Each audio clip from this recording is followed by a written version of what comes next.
हम लोग अब 6 का 1 नंबर करने जा रहे हैं। सबसे पहले तो सॉरी कि पहला जो पार्ट बना हम लोग का बहुत स्पीडली बन गया, बहुत ज़्यादा स्पीड हो गया। आप लोग उसको प्लीज़ स्लो करके थोड़ा आस्ते करके देखिएगा, आराम आराम से देखिएगा। और 6 का हम लोग जहाँ तक सवाल है हम लोग धीरे धीरे करके आराम से आस्ते आस्ते कोशिश करेंगे आप लोग को पूरा समझाने का, क्योंकि यहाँ से ही एकदम पड़ाव शुरू हो रहा है जो इम्पॉर्टेंट है और अच्छा से समझने लायक चीज़ है। कोशिश करते हैं आप लोग का। एक आयताकार क्षेत्र के विकर्ण की लंबाई 15 मीटर है तथा उसकी जो लंबाई है चौड़ाई की अपेक्षा 3 मीटर अधिक है। लंबाई जो है वो चौड़ाई की अपेक्षा 3 मीटर अधिक है। तो माना चौड़ाई x मीटर है तथा लंबाई x+3। क्यों सर x+3? क्योंकि देखिए चौड़ाई की अपेक्षा लंबाई जो है 3 मीटर अधिक है। तो एक अगर x होगा तो दूसरा अपने आप वो क्या हो जाएगा, x+3 हो जाएगा। अब विकर्ण का क्या फार्मूला होता है, हम लोग जानते हैं लंबाई का स्क्वायर प्लस चौड़ाई का स्क्वायर,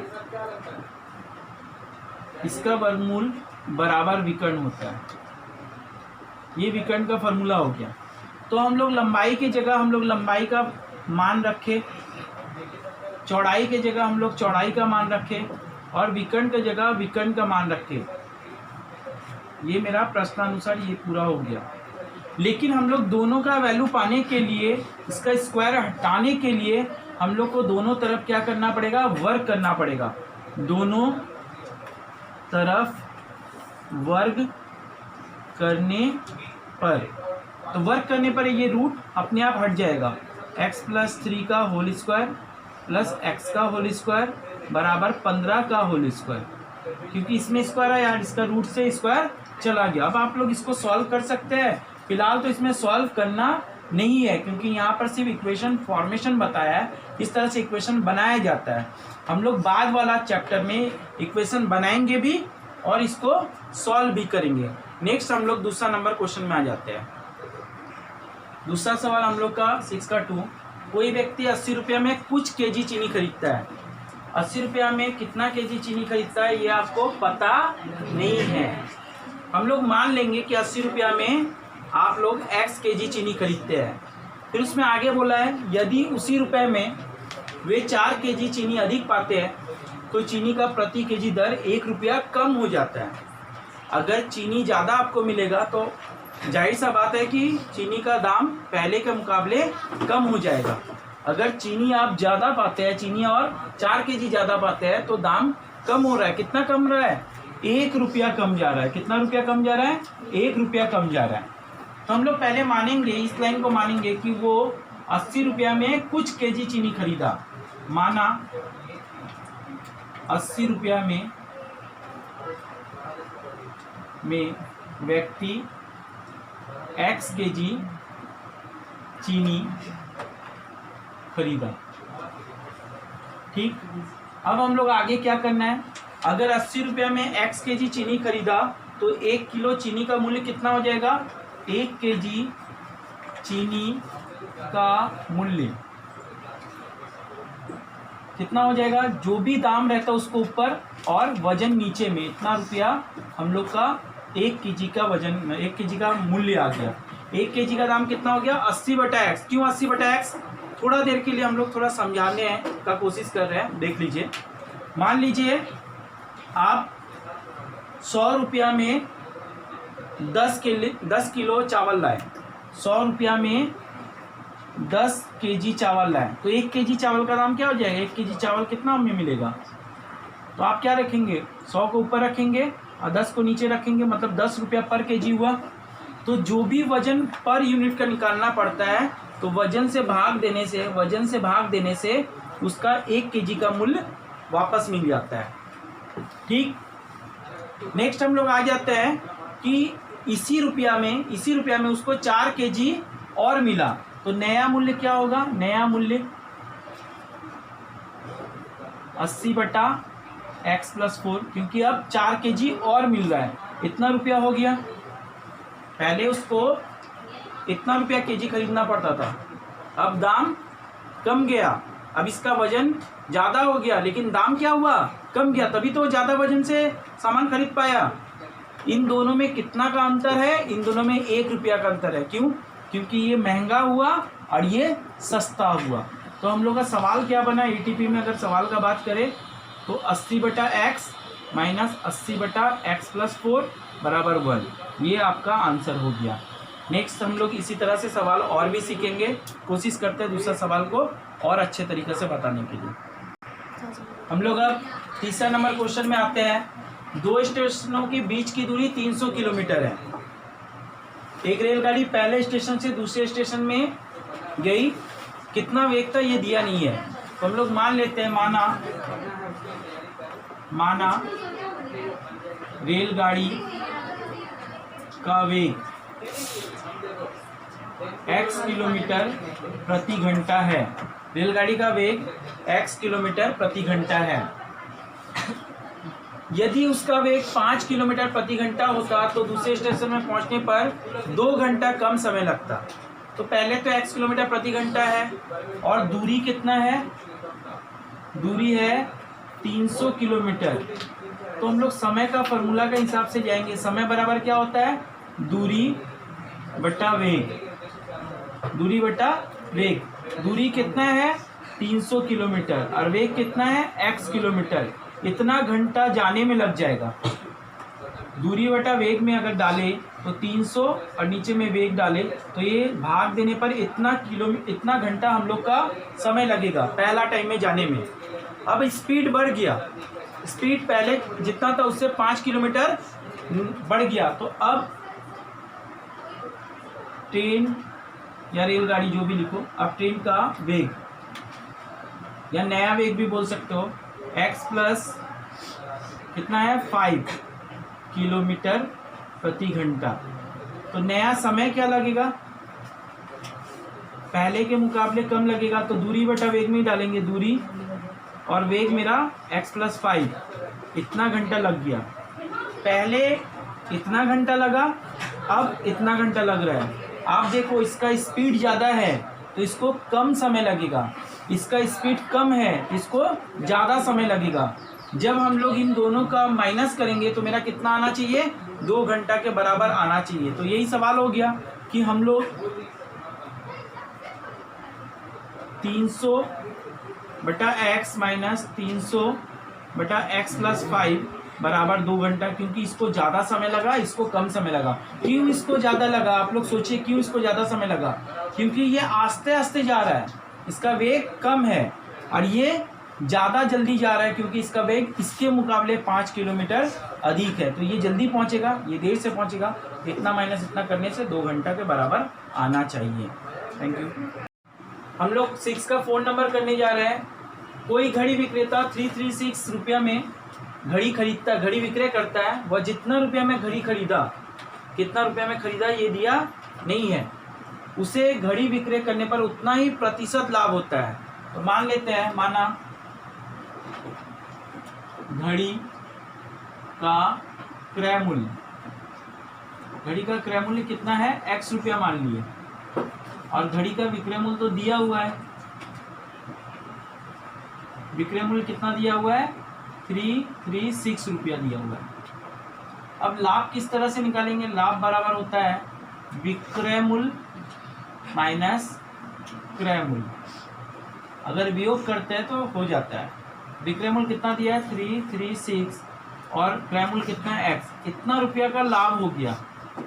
लाभ का प्रतिशत कैसे करके निकलता है, इसका एक फॉर्मूला है, लाभ बटा क्रय मूल्य गुना 100, profit by CP into 100। Profit कितना हुआ 336 माइनस एक्स, और सीपी कितना है x इंटू कितना देंगे 100। लाभ कितना है ये वाला, क्रय मूल्य कितना है ये वाला, इंटू 100, 100 की जगह 100। अब फिर से क्वेश्चन में वापस आते हैं। बोला है वह जितने रुपए में घड़ी खरीदता है, कितना रुपए में घड़ी खरीदा, x रुपए में घड़ी खरीदा, उससे घड़ी विक्रय करने पर उतना ही प्रतिशत लाभ होता है, उतना ही प्रतिशत लाभ होगा। तो ये दोनों का मतलब क्या है, ये दोनों बराबर हुआ, जितना रुपये में खरीदा इतना प्रतिशत लाभ हुआ। तो x बराबर 336 minus x by x into 100। अब हम लोग इसको क्रॉस मल्टीप्लिकेशन करते हैं। एक्स स्क्वायर बराबर 100 से इसमें गुना करो 33600 माइनस एक्स इंटू 100 एक्स, सबको एक तरफ लाइए आप, x square plus 100x minus 33600 equal to 0। ये क्वाड्रेटिक इक्वेशन हो गया। आप लोग इसको सॉल्व भी कर सकते हैं। नेक्स्ट सवाल में हम लोग वापस आते हैं। अब 6 का 5 नंबर। ये सवाल सबसे पहले तो ये सवाल इम्पॉर्टेंट है। कभी कभी इस सवाल को पूरा सॉल्व करने के लिए भी कहा जाता है, तो हम लोग इस सवाल को थोड़ा आराम से धीरे धीरे एकदम आराम से कोशिश करेंगे, ठीक है। नदी के धारा का वेग 2 किलोमीटर प्रति घंटा होने पर रतन नाविक को नदी के धारा के अनुकूल 21 किलोमीटर जाने के बाद पुनः प्रारंभिक जगह मैंने जहां से चला था वहां पर वापस आने पर उसको कितना समय लग गया, 10 घंटा का समय लग गया। पहले गया फिर वहां से वापस चला आया। तो हम लोग इसमें दो तरह का चीज पाते हैं, अनुकूल और प्रतिकूल। क्या पाते हैं, अनुकूल और प्रतिकूल। अनुकूल का मतलब क्या होता है, जिस तरफ में करंट फ्लो कर रहा है उस तरफ जाने के लिए उसको हम लोग अनुकूल बोलते हैं। और धारा के अगेंस्ट में अगर वापस आना होता है, धारा के अगेंस्ट में अगर वापस आना रहता है तो उसको हम लोग क्या बोलते हैं, प्रतिकूल कहा जाता है। धारा के अगर अगेंस्ट में जाना होता है तो उसको हम लोग क्या बोलेंगे, प्रतिकूल। मान लेते हैं कि नाव का वेग x किलोमीटर है, माना नाव का वेग x किलोमीटर प्रति घंटा है। नाव का अनुकूल वेग x प्लस 2। देखिए नदी जा रहा है, इधर पर ही धारा जा रहा है, इस तरफ धारा जा रहा है, नाव भी इस तरफ में अगर जा रहा है, अगर नाव हम लोग का इसी डायरेक्शन में जा रहा है तो जो भी स्पीड होगा वो ज्यादा हो जाएगा। पहले स्पीड कितना था, नाव का x था, अब 2 करंट का स्पीड और 2 है तो नाव का स्पीड प्लस करंट का स्पीड हो जाएगा। तो इस तरह से नाव का स्पीड बढ़ जाएगा, इसलिए हम लोग प्लस किए। और अगर हम लोग ये डाउनवर्ड बोले तो अपवर्ड बोले तो क्या हो जाएगा, मतलब प्रतिकूल वेग, नाव का प्रतिकूल वेग क्या हो जाएगा, x माइनस 2 किलोमीटर प्रति घंटा। इस तरह से नाव का 2 तरह का वेग मिल गया, एक जाने का वेग, एक वापस आने का वेग, एक धारा के तरफ में जाने का वेग, एक धारा का अगेंस्ट में जाने का वेग हम लोग को मिल चुका है। अब हम लोग बोलते हैं दूरी कितना है, तो दूरी हम लोग माने, दूरी दिया होगा, आप लोग देखिए दूरी 21 किलोमीटर दिया हुआ है। दूरी कितना दे दिया है, 21 किलोमीटर। तो जितना गया यहाँ से यहाँ 21 होगा जाने में, तो यहाँ से यहाँ आने में भी तो 21 किलोमीटर आया होगा। तो जाना आना दोनों समान है, तो हम लोग क्या करेंगे, दूरी बराबर 21 किलोमीटर। अब लिखते हैं नाव का अनुकूल समय या अनुकूल दिशा में जाने का समय, एक ही बात।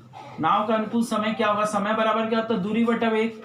समय बराबर होता है दूरी बटा वेग। तो दूरी कितना है 21 और वेग कितना है x प्लस 2। इतना घंटा जाने में लग गया।